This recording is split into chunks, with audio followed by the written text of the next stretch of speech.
So as we talked about earlier, there's a definite rabbinic connection between the end of last week's parsha with the binding of Isaac and the beginning of this week's parsha and Sarah's death. Those two events in the eyes of the rabbis are very clearly connected. And there are two slightly different versions of the Midrashic story that connect these two events. The first recounts that Satan, the Satan, frustrated in his inability to make Abraham's faith falter by instigating the entire process of the binding of Isaac in the first place, turns his sight instead on Sarah's faith. He shows up at her door disguised and lies, asking if she has heard the news that her old and demented husband has sacrificed their beloved son. Upon hearing this report, the Midrash says, Sarah cries out 3 times and dies.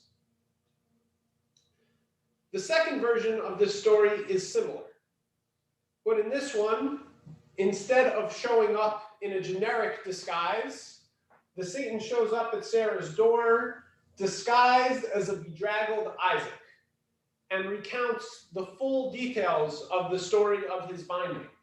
The building of the altar, the arranging of the wood, his being bound, Abraham raising the knife, and finally, the heavenly voice that called out and saved him. Yet, as the Midrash recounts, before Satan disguised as Isaac can manage to finish the story, Sarah dies. These accounts are very similar, but there are some major distinctions. In the first, when Sarah believes that Isaac has been sacrificed, we can imagine her dying of sadness, of shock, or of pain.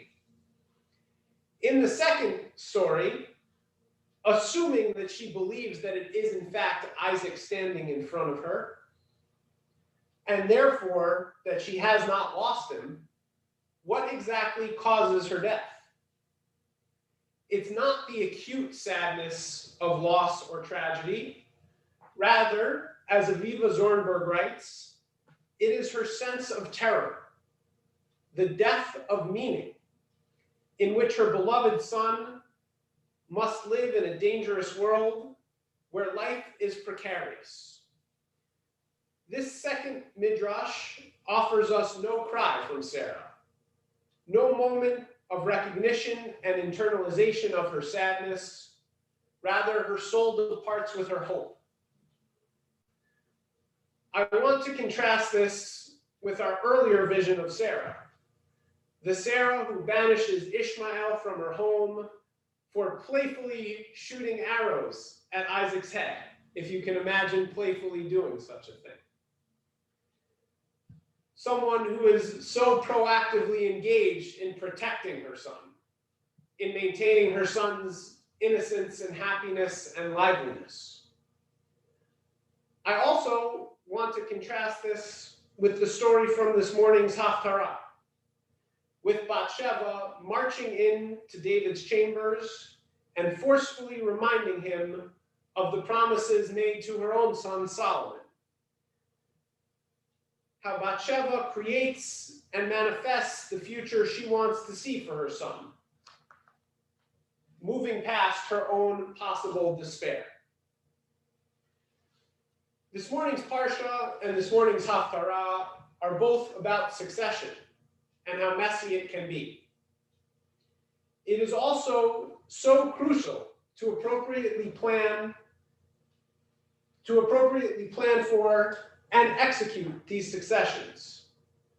That is the heavy charge laid upon Abraham's servant in finding a suitable partner for Isaac, and that is the task of Bathsheba and the prophet Nathan in approaching King David.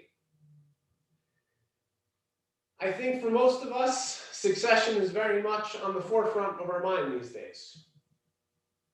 We have our own choices to make when facing the future. We can't, as Sarah may have done, let any despair or terror immobilize us. Solomon was chosen as the successor to David by prophecy.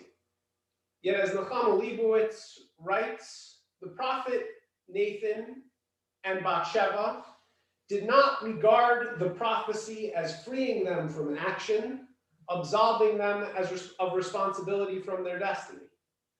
On the contrary, they accepted the promise of God as obliging them to work and strive to the best of their ability and understanding towards its fulfillment.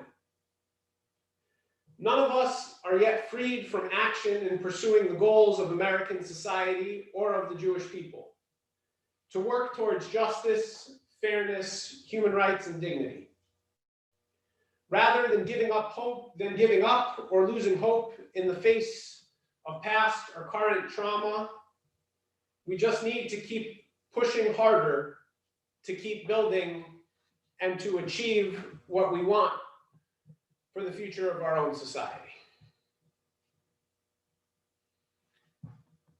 And with, these thoughts of hope and succession and moving forward, I want to invite us in to the blessing of the new month of Kislev, a month that will hopefully greet us with joy and change and light. And I'm going to put the part of the service up on the screen, and then I will take out the Torah to lead us in Birchat HaChodesh.